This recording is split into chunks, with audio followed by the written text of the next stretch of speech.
رجب کے مہینے میں کسی بھی دن یہ 2 صدقے ضرور کرنا، کیونکہ رجب کے مہینے میں یہ 2 صدقے اللہ تعالیٰ کو بہت پسند ہیں۔ محترم ناظرین، ایک شخص بہت لاچار زندگی گزار رہا تھا۔ کبھی کاروبار میں نقصان، کبھی قرض کا بوجھ، کبھی بیماریوں کی یلغار۔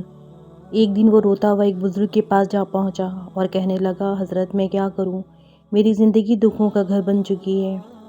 بزرگ نے کہا، بیٹا رجب کا مہینہ آ چکا ہے، اس مہینے میں یہ 2 صدقے ضرور کرنا، کیونکہ یہ 2 صدقے اللہ کو بہت پسند ہیں۔ وہ آدمی حیران تو ہوا، مگر اس کے دل کو تسلی ملی۔ اس نے فیصلہ کر لیا کہ وہ یہ 2 صدقے ضرور کرے گا۔ کچھ دن گزرے، ایک رات وہ گہری نیند میں تھا کہ اس نے ایک عجیب و غریب خواب دیکھا۔ اس نے دیکھا کہ اس کے گھر کی چھت پر نورانی مخلوق کھڑی ہے، جن کے چہرے چمک رہے ہیں اور ان کے ہاتھوں میں بڑے بڑے پتھر ہیں، ایسے جیسے چٹانوں کے پہاڑ۔ وہ اس کے گھر پر دیواریں کھڑی کر رہے تھے، گویا قلعہ تعمیر کر رہے ہوں۔ وہ گھبرا گیا اور چیخ کر بولا، تم کون ہو؟ یہ میرا گھر ہے، تم میرے اجازت کے بغیر یہ تعمیر کیوں کر رہے ہو؟ ایک فرشتہ اس کے قریب آیا اور بولا، ہم جانتے ہیں کہ یہ گھر تمہارا ہے، مگر یہ تعمیر تمہاری مرضی سے نہیں بلکہ اللہ کے حکم سے ہو رہی ہے۔ اللہ نے ہمیں بھیجا ہے کیونکہ تم نے صدقہ دینا شروع کر دیا ہے، اور یہ سب اس کا بدلہ ہے۔ ناظرین، جب ہم صدقے کا نام سنتے ہیں تو ہمارے ذہن میں سب سے پہلے مال، دولت، کپڑے اور کھانا آتا ہے۔ ہم سمجھتے ہیں کہ صدقہ صرف پیسے دینے کا نام ہے، لیکن کیا آپ جانتے ہیں کہ یہ سوچ ادھوری ہے؟ اگر صدقہ صرف مال دینے کا نام ہوتا تو غریب انسان اللہ کا محبوب کیسے بنتا؟ رجب کا مہینہ ہمیں یہ حقیقت سکھاتا ہے کہ اللہ کے نزدیک سب سے بڑے صدقے وہ ہیں جن کے لیے مال خرچ کرنا ضروری نہیں۔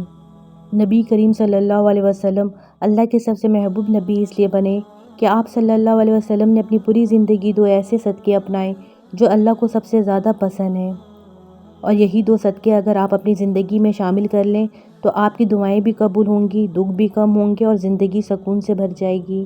پہلا صدقہ، معاف کرنا۔ ناظرین، رجب کا مہینہ دراصل معافی، درگزر کا مہینہ ہے۔ جو انسان دل سے معاف کر دیتا ہے وہ اللہ کا محبوب بندہ بن جاتا ہے۔ اللہ غفور اور رحیم ہے، اور وہ چاہتا ہے کہ اس کے بندے بھی ایک دوسرے کو معاف کریں۔ نبی کریم صلی اللہ علیہ وسلم نے فرمایا، جو دوسروں کو معاف کرتا ہے اللہ اسے عزت عطا فرماتا ہے۔ بدلہ لینے سے وقتی سکون تو ملتا ہے، لیکن اصل عزت معاف کرنے میں ہے۔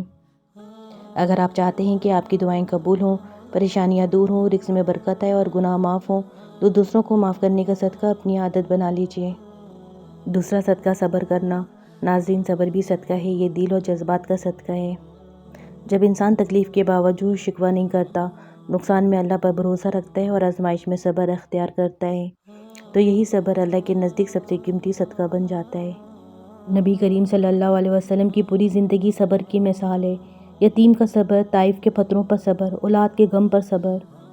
قرآن میں فرمایا گیا، صبر کرنے والوں کو بے حساب اجر دیا جائے گا۔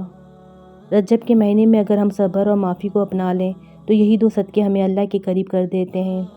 اللہ تعالیٰ ہمیں رجب کے مہینے میں ان 2 صدقوں پر عمل کرنے کی توفیق عطا فرمائے، ہماری پریشانیاں دور فرمائے، دلوں کو سکون عطا فرمائے۔ دعا ہے کہ اللہ تعالیٰ میرا سنانا اور آپ کا سننا اپنی پاک بارگاہ الہی میں قبول و منظور فرمائے، اور آخری میں اللہ تعالیٰ سے یہی دعا ہے کہ وہ ہم سب کا خاتمہ ایمان پر فرمائے۔ آمین یا رب العالمین۔